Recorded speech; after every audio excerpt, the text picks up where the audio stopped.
everybody. We are live here at NAB 2019 with the OWC Radio Creative Club. I'm so excited because what we do here is we marry tech and creative, and we talk about the technology and the workflow and what's under the hood, but we also talk about the creative process. So I have here with me, all the way from Denmark, right? Copenhagen, Denmark. Copenhagen. Yeah. Copenhagen. Yeah, that's how they say it in Germany.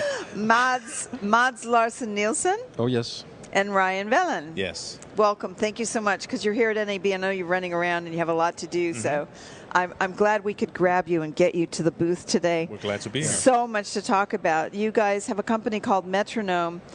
How many hours of programming are you doing every year?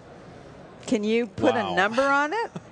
I mean, I don't think we have the hours number, but we have the number of seasons. Yeah. How many seasons? How many seasons of different shows? Yeah. Approximately 45, I would say. Yeah. A year. Yep. Somebody told me, and this was a couple years ago, that you were doing something like 100 hours of programming every year. Is that? Oh, at least. At least 100 hours of programming every year. Oh yeah, so for television. Yeah. In Denmark. Yes. So we are so we work for Metronome Productions, which is, I would guess, if not the biggest, then the second biggest in Denmark, the production company, and we deliver for Danish broadcasters. There are a few actually. Even though we're a small country, we have a few broadcasters, and we deliver shows for them. And we are Metronome Productions is owned by Endemol Shine Group. Absolutely. Which is like the worldwide. So we're the business in Denmark. So do they take the programming that you make for Denmark and do they rebroadcast it, or are you specifically in the Denmark market? Most of it is specifically for Denmark, for Danish audience. So, but you have if they take a show, they will remake it in their own language. Yeah. Oh, there you go. Yeah. Well, that's good. Yeah. So, but you still have 5 million people in the country. There's 5.7. 5.7, growing all the time. It's all that good weather. People are indoors. Yeah, that's right. Yeah. The population is thriving. We won't go into the details. Yeah. No, please don't. So I met you years ago at IBC in Amsterdam, and I was really, really impressed with how amazing the programming is. Yeah. And these stories are really good. So let's talk a little bit about budgets are... If it's true for you, I know here in the United States for this kind of programming, the budgets are shrinking. Yeah. You're expected to do more and more for the money that they give you. So can you talk about your workflow in the studio and the solutions that you use and how it goes from A to Z?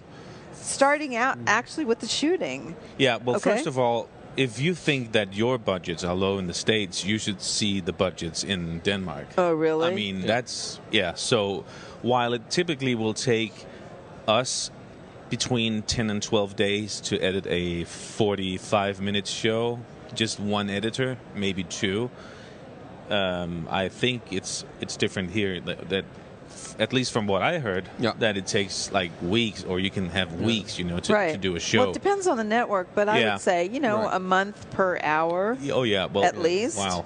If we just had time like that, we would be flying. So you have budget pressure. Oh, yeah. You have time pressure. Yes. What about crew? Oh, it's the same. It's the same. Usually, very small crews. Usually, very small crews. If we do a show that has already been done in Australia or in the UK, they will look at that show and go, okay, so you do the Danish version of that show only you'll have. Don't tell me they tell you faster, better, and cheaper. Budget. Oh yeah. Oh yeah.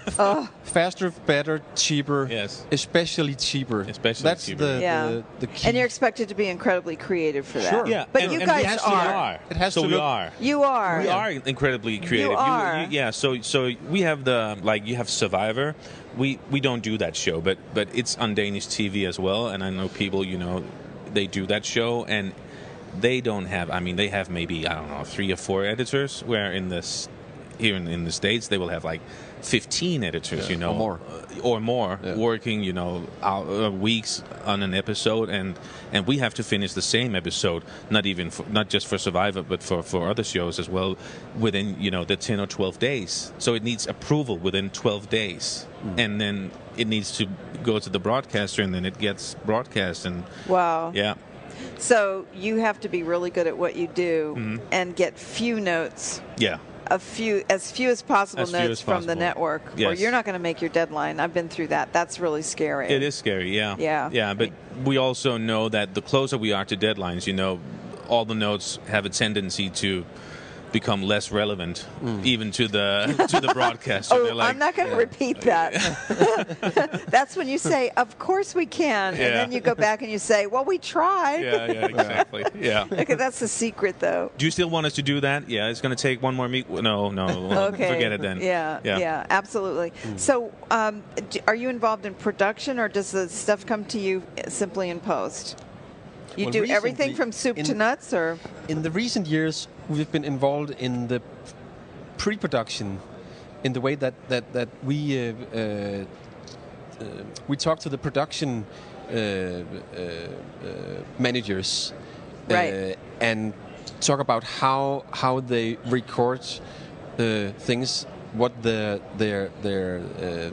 like gear. The cameras, right? Yeah, right. So how does that fit into how we want things to come in post-production? Right. So how many sources are you working with? How many cameras? Well, it depends on some. Depends on the show. Sure, I mean, we have some shows that are basically one-man bands. Yeah, one camera. Yeah. Right. Yeah. What about One Born Every Minute? How many cameras does that one have? Well, that was a special case. Yeah. So I think they had up to, was it 10 or 12? Yeah, but they had feeds from maybe 30. Seriously? Yeah. 30 or 40 cameras. What is that show about? What's that show about? It's about giving birth. One Born Every Minute. It's an international format from Endemol Shine.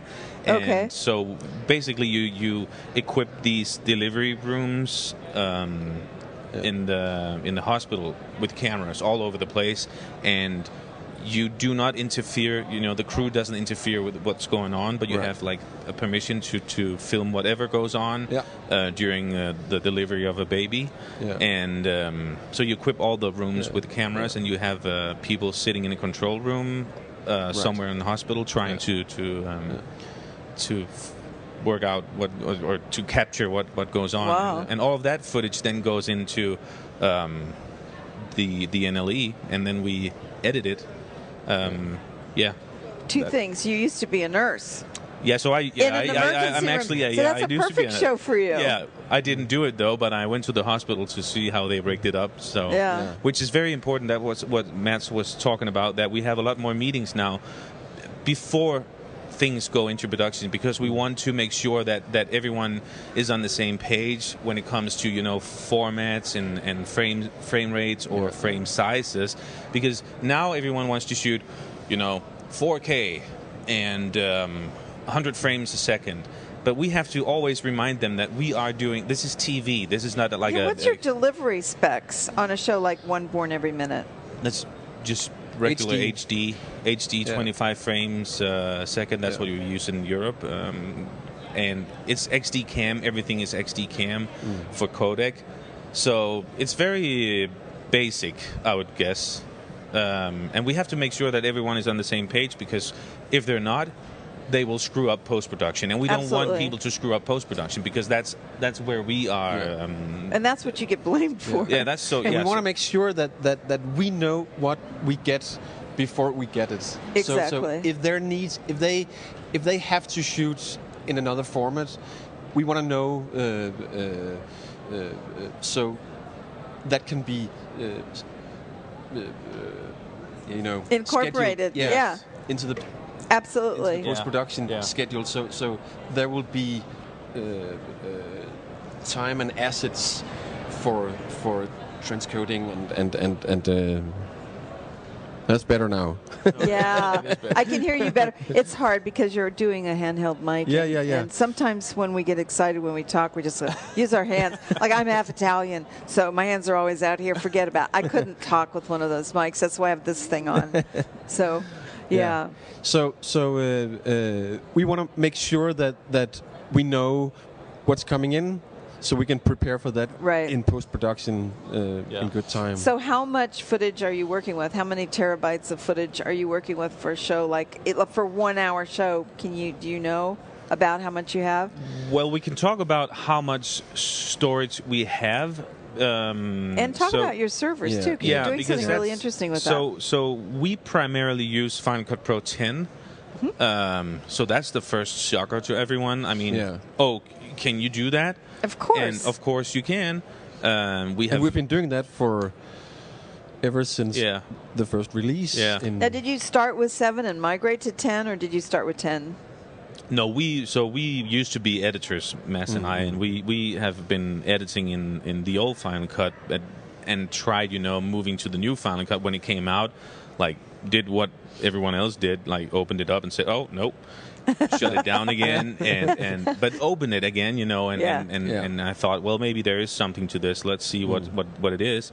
And then we actually did our first show, which was one of the most popular cop shows in Denmark. Yes, we do have cop shows in Denmark, and that's awesome. So we got to do that in Final Cut Pro 10.03. That was the version. So it's basically one of the first versions out. And we went to management and said, can we do this in Final Cut Pro 10? We're pretty sure that it's going to work.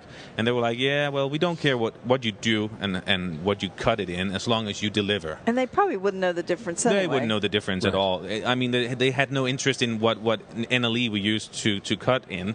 They just wanted to make sure that we could deliver. And we had like a backup plan where we said, okay, let's take the plunge and let's try and do this in Final Cut 10. If not, we'll just have to work later, Don't sleep and do all the cuts back in Final Cut Pro 7 at that time. So, but it worked out, and everyone was satisfied, and from there it just evolved, and now we are back to the servers. We have multiple servers running Final Cut 10. We have 3 of the largest Synology servers, and all of them have expansions on them. So I think we have about 1 petabyte of storage to work off. And at the moment a lot of we people have will say to you, Synology can't handle all of that, and you go, yes, it can, right? Sure, it can. Yeah. It's just a matter of setting it up right. Right. Yeah. Yeah. As with any hardware. You know what I love about you guys? You don't get stuck in the old. No, exactly. You're willing to try new things. You're willing to step out of the box. Yeah. Because you have to. You really don't have any choice. If you're going to keep the budgets low and you're going to keep these small crews and these small, and you don't have really these monstrous budgets, which you would love to have, you have to think out of the box. I think we that's love awesome. to try thinking out of the box. Right.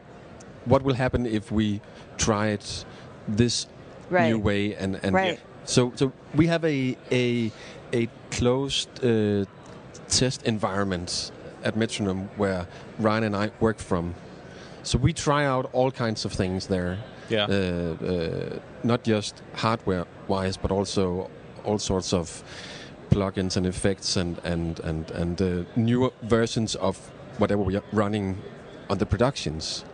Yeah. That's awesome. Yeah, we really want to try to always push the envelope and try to make not just the software, but also people work and think different when it comes to things like we used Note Locker from Lumberjack at a certain. I know. I'm so excited about that. I use it all the time. We used it for. There was a show we did where what was the show called? But that was actually One Born. No.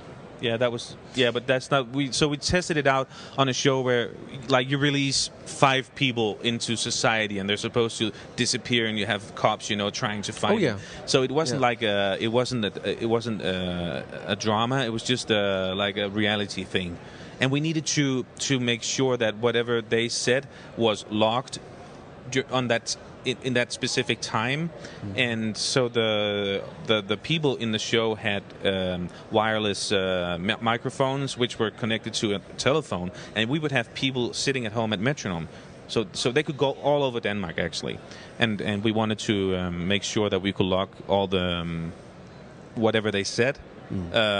On that specific time, and so the dialogue got logged. Yes, yeah, and that's what when we approached Philip and Greg, and they basically did what we asked for. I mean, we said, okay, we need when we press tab, we needed to the tab on the keyboard. We needed to lock the time, and then we needed to go to the notes field, and then we needed to do this.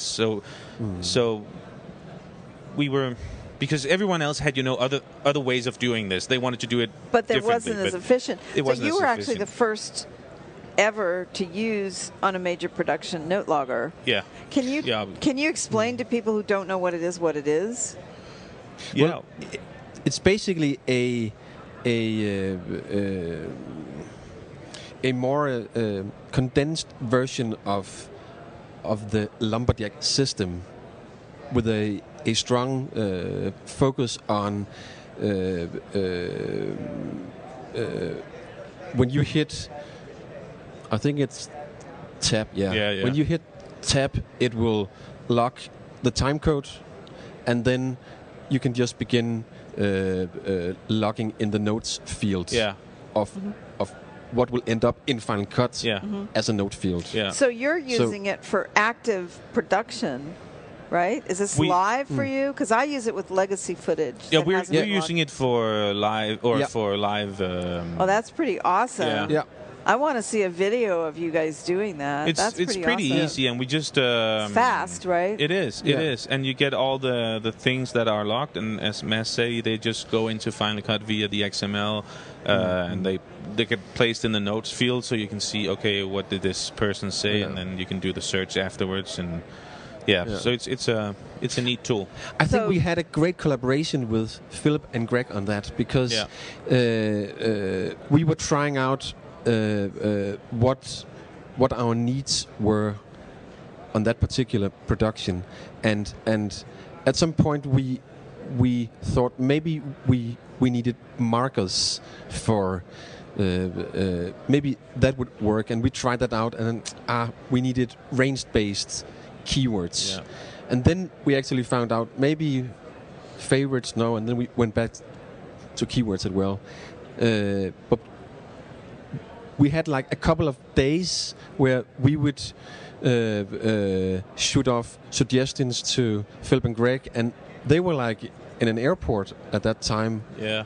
And they were like, okay, we'll see what we can do. And I guess and then it was Greg doing all the the coding. It was Greg doing the coding and Philip taking the credit for it, right, Philip? Extremely impressed. He's in the booth directing right now. He's shaking his head, and Greg is blushing. It's so nice that you can work with a software vendor that is just like instantly responding to your needs. I mean, how often do you get to do that? I mean, if you try writing Apple, and say, I want this button over here, and well, maybe it'll happen, and if it happens, it's going to be in a year from now. Take a year or two, So that was very satisfying. You think it saves you some time?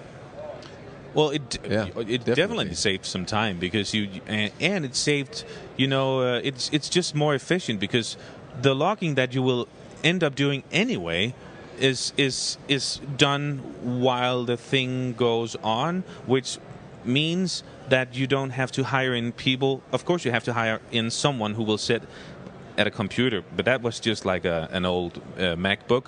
But you don't have to have them in your company. They don't need like an office cubicle, and they don't need a computer, and they don't need to use the restroom. They don't need the coffee. I mean, so if you think of it in those terms, I mean, it is cheaper and it is faster. Yeah, we were talking earlier about the good old days at the TV networks when there were story editors that would pull the tapes out of the library of what had been shot, and then sit there. I used to do this, sit there all day on Avid Media Composer, and you'd start and stop the tape, and you'd write down the time code, and you would log a keyword range or a story point range at that point, and then you'd find the B-roll, and it would literally take a month to write a script for a 1 hour show. Now you can literally do that in a few minutes. Yes. Yeah. Literally in a few. People don't believe that unless they've seen it. No, it is amazing, and we love the way that Lumberjack works with the time of day. Yes. And it doesn't have to be, frame accurate.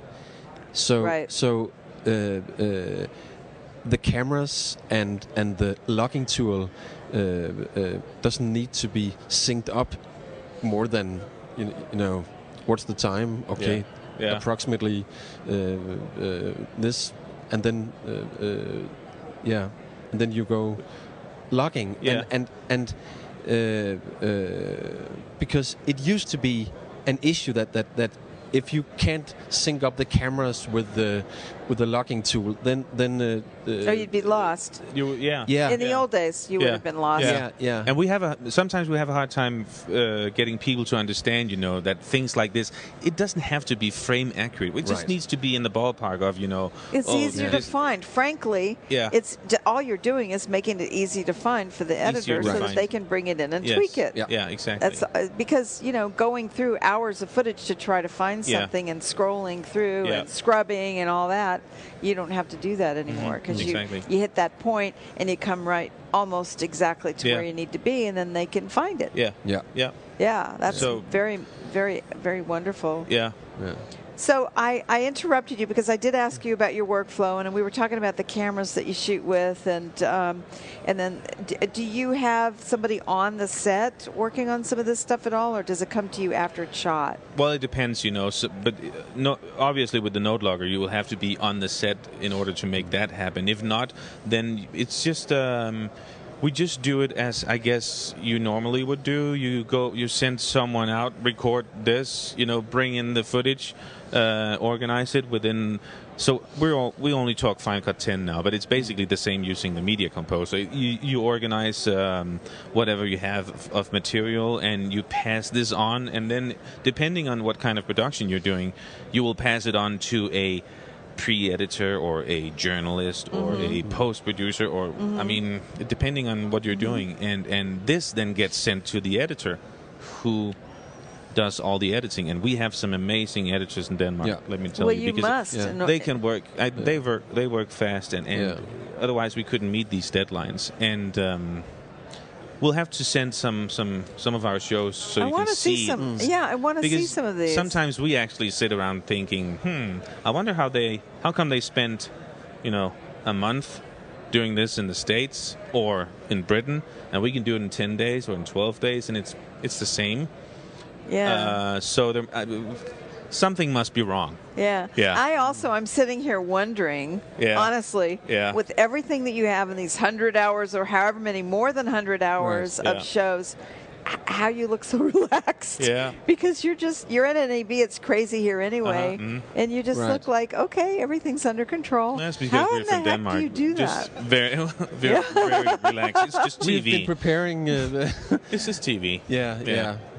So, family situation. Did you just move from the city to the country? Did I hear that? I just bought a farm, and I'm moving in countryside in a month from 3 weeks from now, actually. So that's awesome. No editing more though. So Mads and we're running the post-production facility now at Metronome. So we're managing all our client computers and the servers and the making workflows and making sure that everything comes in as planned. And when something goes wrong, and something will go wrong, we know this. Nothing ever goes wrong in production. We'll have to step up, It's clockwork every day. Make it work. Well, okay, I want to know, because you guys you have the same title, Head of Post-Production Technology. Did I read that right? How do you not fight over who does what? How do you... Oh, we are very much in sync. Really? We are in sync, How long have you been working together? Actually, we met at another production company. I worked there full time, and we needed some help on a show, and they called in Ryan as an editor.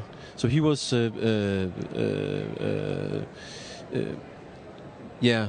Yeah, I was doing the editing, and I saw you because you were managing the servers and the. I think the, you were initially hired in as an editor right. as well. Right. But then they found out that everything was just a mess, you know. And they had so many problems on that production. Well, like we said, nothing ever goes wrong in production. Right. Mass is very, very meticulous and very, very organized. That's awesome. So that's a very, very good thing to have. Yeah. Me, not so much. But I saw Mass, you know, sitting there fiddling around with all the computers and the servers and stuff, and we just we started chatting, you know, and that's awesome. I've always been fascinated by this, and then.